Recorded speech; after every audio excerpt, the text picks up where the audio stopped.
Hello, magandang hapon sa inyong lahat, mga igan, mga kapatid, mga idol. Yan. So, nandito ako ngayon kala Jimmy Bib. Anong block po itong? Anong block po dito? 64. Block 64. Yan. Ito po ang kanyang tirahan. Anong doon natin? So, si Ginny Bigliti ay mayroon na po siyang dalawang anak. Ayan po ang kanyang dalawang supling. Dalawang maliit na bata. Ayan. So, si Ginny Big ay walang kung ka ba ngayon, may trabaho, wala naman. Ayan. Siya po ay walang trabaho. Yung asawa mo.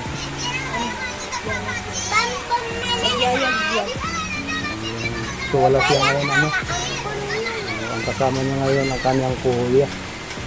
So kung mapapansin niyo guys, ito po ang kanilang tirahan. Yan. Nagawin lang ako dito sa may likod. Yan.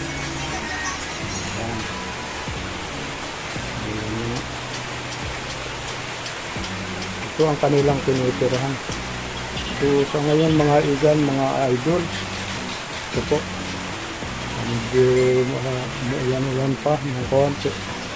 Yan po ang kanilang tinutuloyan. So, mapapansin nyo guys, yung kanilang bubungan, yan po. Paano pagdating ng malakas ng ulan, may masamang panahon, anong ginagawa ng remedyo? Anong remedyo ang ginagawa nyo, Ginibib? Ayan. Nababasa daw hanggang doon, kaya hinahayaan na lang nila hanggat nababasa po itong flooring na ito, ano? So mga kapatid, mga idol, yan po ang kanilang flooring. So pag umuulan po dito, kung gagaling yung tubig dito, so pupunta po dito sa may ito po ang kanilang loob ng bahay at yun po yung doon ang kanilang tulugan doon sa lugar na yun. Yan yung patungan doon. So ang kanilang tulugan ay kung na nakalagay doon sa may harapan ng pinto. Pinto. Diyan kayo natutulog. So wala itong papag.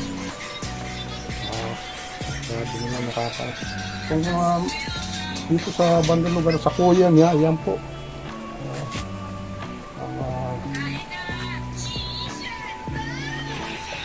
Kwarto ng kanyang kuya. Kuya! Ayan, kuya Bonso. Abalang-abala sa cellphone. Yan po ang may kanya-kanya po silang kwarto. Pero kung mapapansin niyo mga idol, medyo talagang malaki pa ang aayusin ito. Yan po.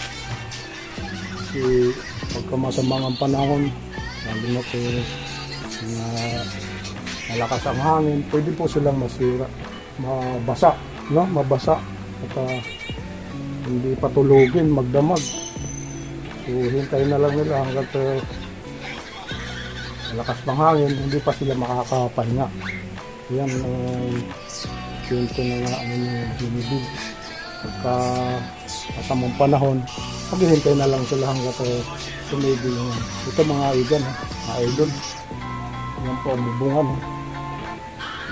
So tatanungin ko lang si Jimmy kung anong mayroon ba kayong nais na iparating sa ating mga kababayan, mga kapatid natin dyan. Ayan po.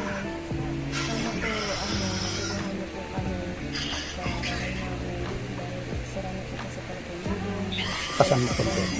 At wala pa pong flooring yung kabanggang kwarto ng mga Ito, bahay mo. Sana po marami pong makapansin ng sugino sa amin. Maraming salamat. Yan ang konting pakiusap ni Ginny Bib. Sana man lang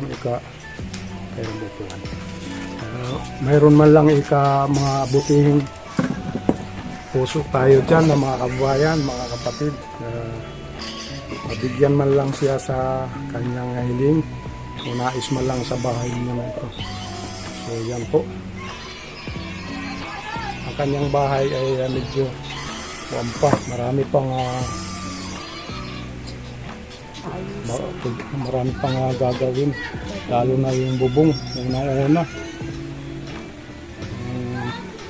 Makapagpalit man lang ng yero, ano, yero. So yan po ang mga anak mo nag-aaral ba? Ito Jingid? po, yung panganay pa lang po. Grade 1. Grade 1 na po siya, no? So, kasi 3 years old pa rin din siya. Ayan po. So, ang kanilang CR dito guys, yan po. Yan po ang kanilang palikuran. Yan.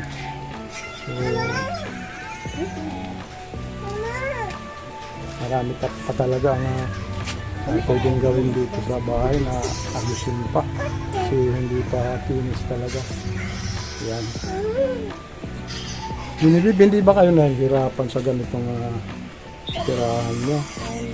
Minsan po, kapag lalo pag darating sa kunong, bagyo, eh, hindi po maiwasan na bumaha.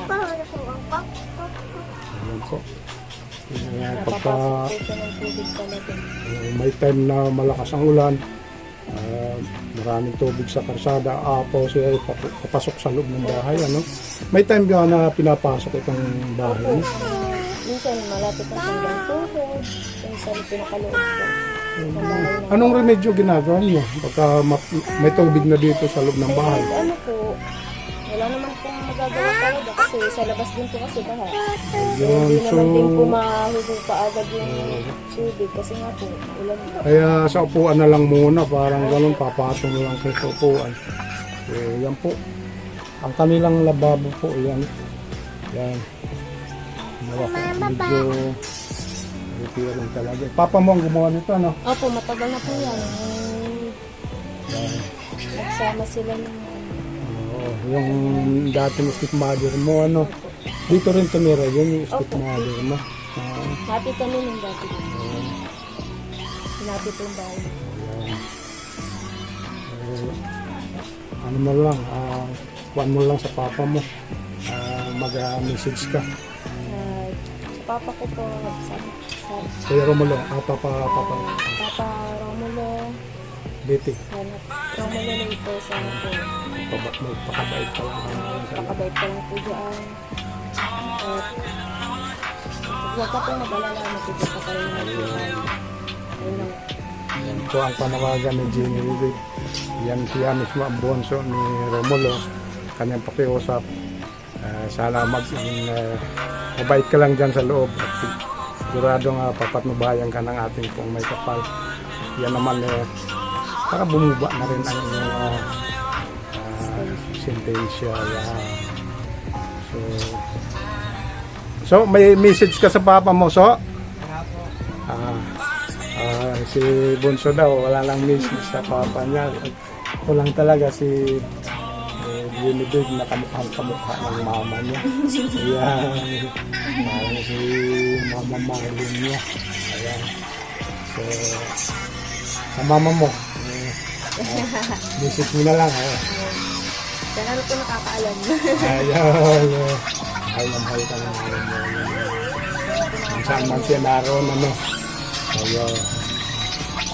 Si Genevieve, hindi mo makikita ang may problema at parang lagi lang siya masayahin niya. So, laban lang tayo, strong lang tayo sa hamon ng buhay, sa araw-araw na pangangailangan. Magamat dumadaan tayo sa walang-wala. Parang na po kasi natin yan. Nakambal na yung kahirapan na, no? So, ngayon, anong pinagkukunan mo ng lakas? Ano, para po sa pamilya ko. Lalo na po sa na maging malakas lang, walang mga karamdaman, ano? Kaya lalo na sa kami ganitong muscle. Kaya yung bunso niya. Kaya yung pangangay. Oo, mahilig sa gadget.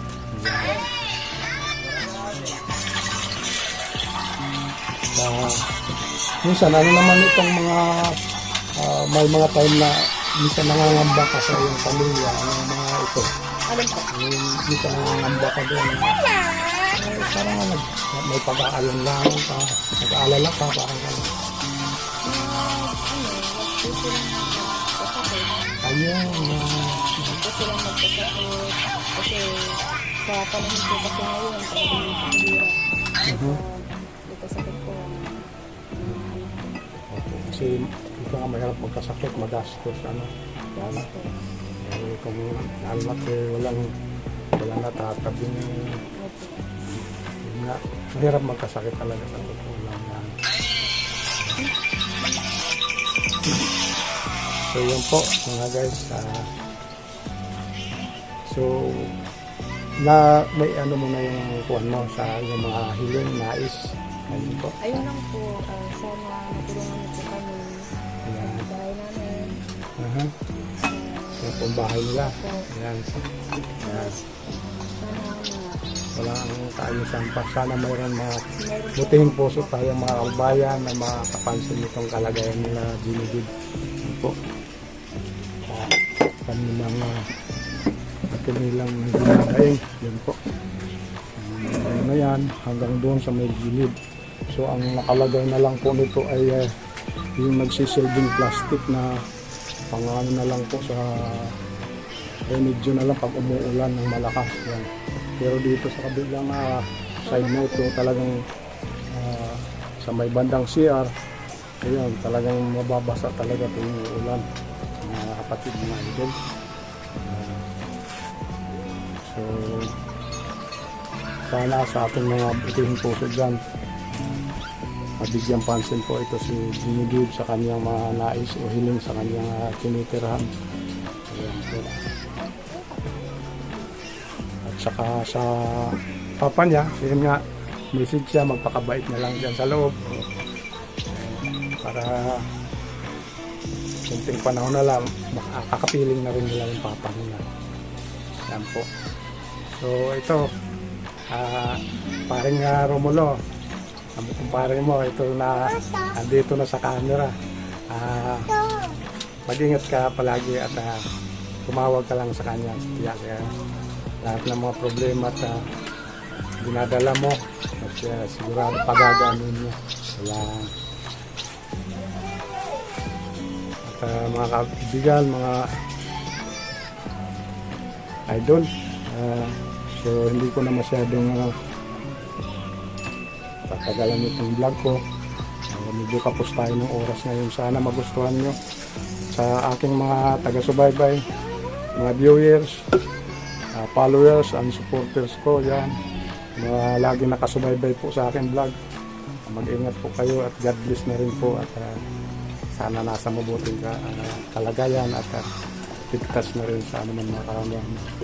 At sa mga kapatid nating OFW dyan na nakikipagsapalaran sa anong sulok ng mundo, at yan, ito po si Ginigib, hinihiling at dumadaing na rin po sa kanyang problema, pangangailangan sa araw-araw. Yan po. God bless po sa inyong lahat at mabuhay po kayo. See you sa next vlog ko. At sa akin na mga bagong subscriber po dyan, mga followers, please subscribe na rin po sa Kuya Romeo Vlog. Huwag na din pong kaligtaan mag-like and share at mag-click na rin po sa ating notification na bell para sa update ko ng aking videos.